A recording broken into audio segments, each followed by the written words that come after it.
There, Mr. Hall. This is our presentation on the Asian economic crisis of 1997. Okay, hi, I'm Lisette and I'm the historian.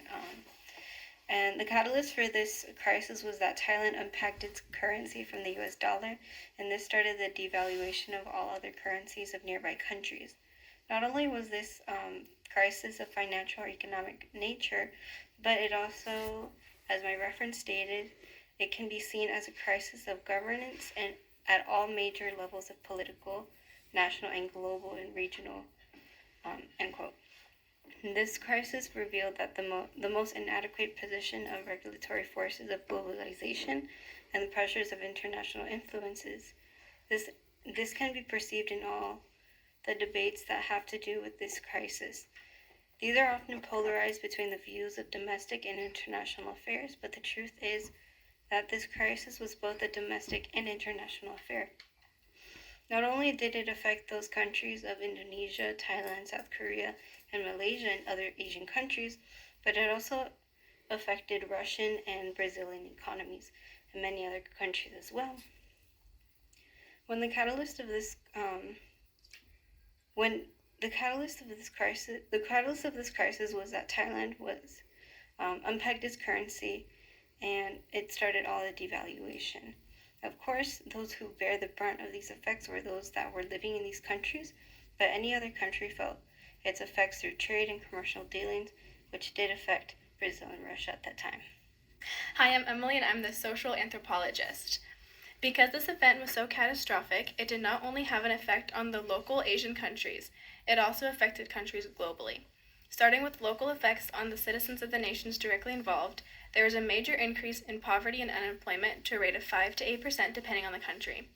For example, Indonesia was nearing 10 million citizens being unemployed by early 1999, and because Indonesia seemed to be one of the more struggling nations during the crisis, their politics fell apart. The president was experiencing extreme backlash and did not get re-elected due to how he was responding to the crisis. Many citizens felt his response was what led to high unemployment rate and poor economic response. On the global level, many nations not directly involved loaned money to the struggling countries in an attempt to get them to a stable place. Unfortunately, this only led to a debt for other nations, and the grand total of $118 billion barely got the Asian nations back on their feet again. The crisis did create an almost warning of what could happen if other nations did what those countries attempted to do.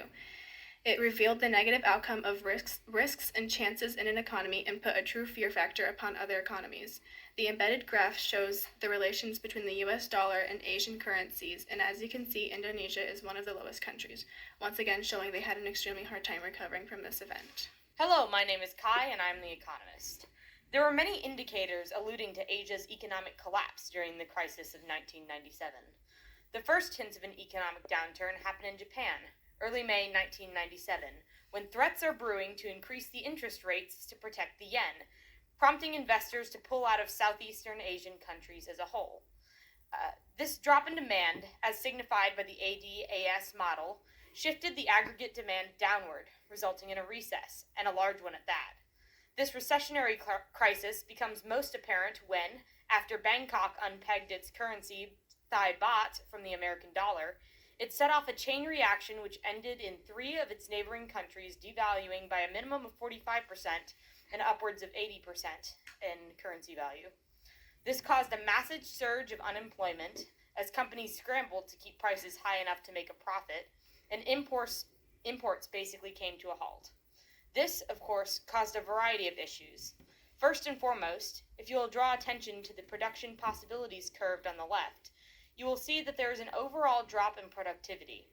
This is because, though they still have the resources to produce, they are woefully underemployed and lack the consumers to work at capacity due to the immense devaluation of their currency. Thus, they aren't working at full capacity. If you'll now shift your gaze to the circular flow model, it is also apparent that this crisis would negatively affect the rest of the world.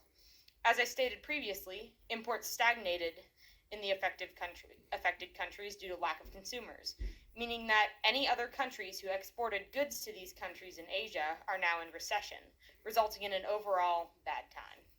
Hello, my name is Walker Wilkes, and I am the policy expert.